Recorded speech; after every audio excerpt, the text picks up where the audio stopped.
This is SSPTV News, brought to you by Samsung Productions and the Hazleton Standard Speaker. Information about kids and COVID-19 from local doctors next. Hi everyone, and thank you for watching. I'm Ken Kara, and here's today's local information. The deadline to register to vote in Pennsylvania's primary election is May 3rd. You can register at votespa.com or by mail. You can also apply for a mail-in or absentee ballot at votespa.com. The deadline to apply for a mail-in or absentee ballot is May 11th. If you have any questions, you can call 1-877-868-3772. We've been telling you about the candidates running for Hazleton Area School Board. Ive Euphrasio Childs has announced her candidacy. You can read more about her and other candidates in the Standard Speaker.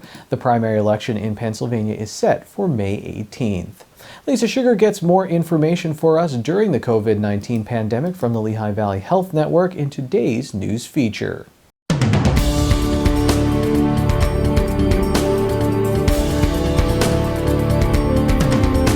Today, important information concerning the COVID vaccine and children.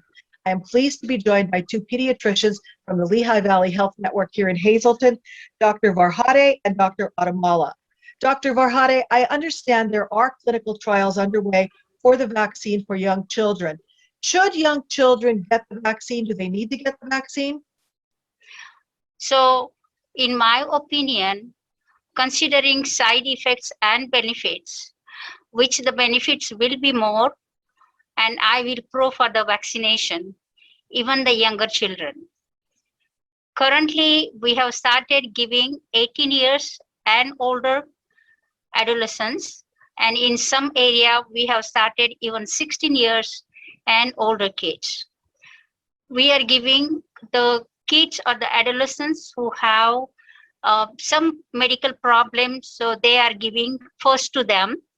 But as the more vaccines available, we will vaccinate all the adolescents and the pediatric population in that age group.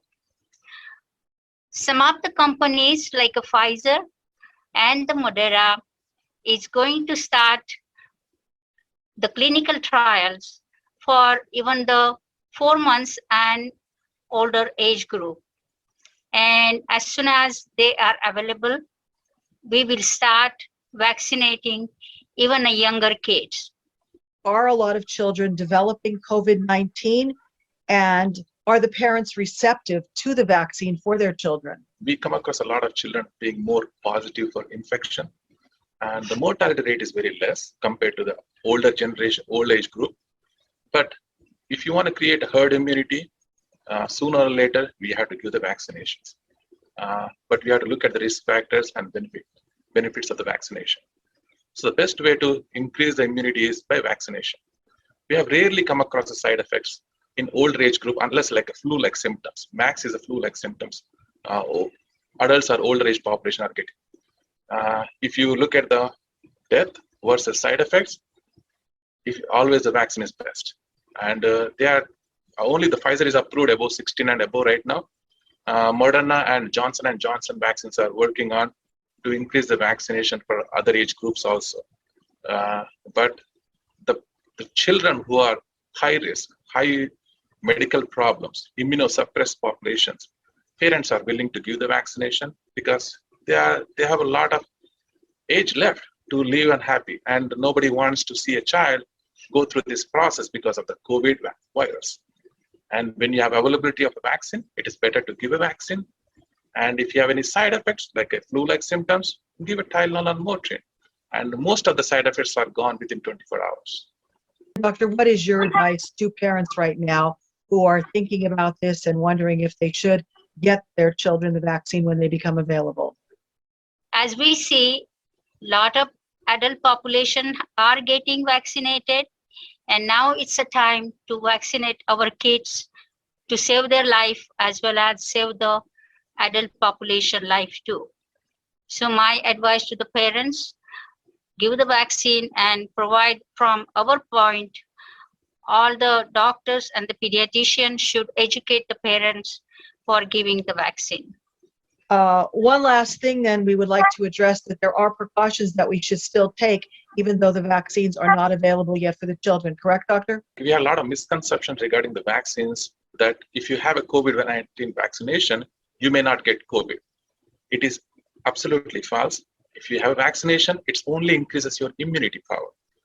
But if you come across it without a mask and are large gatherings, there is a still high risk of getting COVID-19, even though you're vaccinated, but the symptoms will be less. So until this pandemic is over, try to do the basic things first, like using the mask, avoid gatherings, and make sure you wash your hands well. So we have to avoid this misconception that vaccination itself is not gonna immune to not to get a COVID. You still may get the COVID-19, but the symptoms will be less. That's very important message we have to give to the community, and try to still apply the basic measures first. Today's news feature is brought to you by Frankie's Pizzeria and Restaurant on Wyoming Street in Hazleton. Stop by Friday and Saturday nights for all-you-can-eat crab legs starting at 5 p.m. Also, check out Frankie's new hours and their specials on their Facebook page. Time now for weather on SSPTV News. Here's our forecast from the National Weather Service. On Tuesday, it's mostly sunny with a high near 60 degrees. Tuesday night, a chance of showers, mainly after 11 p.m., mostly cloudy with a low in the 40s. Wednesday, showers with thunderstorms also possible in the afternoon with a high in the 50s. Wednesday night, showers likely, mostly cloudy with a low around 30 degrees. Thursday is partly sunny with a high in the 40s. Thursday night, partly cloudy with a low in the 30s. Friday, mostly sunny with a high in the 50s. And Friday night, partly cloudy with a low around 40 degrees. The Hazleton Area High School track and field teams got running over the weekend. The girls and boys lost close meets to Emmaus. Matthew Casadas won the triple jump, the high jump, and the 100-meter dash for the Cougars. Isabella Collier won the 100 and 300 hurdles, the pole vault, and was on the winning 400 relay team for the Lady Cougars. North Schuylkill's Corey McCormick set a school record while winning the 3,200-meter run at the Jack Roddick Invitational at Shippensburg University. She also set a school record in the 800 run and was fourth in that event. Katie McCormick set a school record in the 2,000-meter steeplechase and placed 8th in that event. I'm not done yet. I should say North Schuylkill wasn't done yet. Tristan Bolinsky was 3rd in the discus, and guess what? He also set a school record. Hazleton Area is still unbeaten in baseball after a non-league win over St. Joseph's Prep from Philadelphia. MMI Prep shut out Shenandoah Valley in a non-league game. Marcus Danchison struck out 12 batters, and Carson Valkuski had a home run for the Preppers. In softball, Shenandoah Valley beat Panther Valley. Abby Davis had 7 Ks for the Blue Devils and drove in 5 runs on offense. Hazleton Area beat Emmaus with home runs by Olivia Wolk, Julia Morocco, and Gianna Gambita. Coming up, a story on a special senior night for the MMI Prep girls volleyball team. And next, learn how you can save a life with hands-only CPR. SSPTV News would like to send sincere condolences to the family and friends of these recently departed. Mary Ann Kunz-Capus, age 69 of Scranton, the Frank J. Bonham Funeral Home will announce their arrangements. Russell F. Croat, age 75 of Milton, services will be held at a later date under the John H. Shaw III Funeral Home in Lewisburg. And Irene Marie Melanaji Scoff, age 98 of Weston, a Mass will be held on Friday at 11 a.m. at Sacred Heart Roman Catholic Church in Weston. The Harmon Funeral Home is in charge of arrangements. Today's social and obituary report is brought to you by Harmon Funeral Homes and Crematory. Call 570-788-0977 or go to harmonfuneral.com.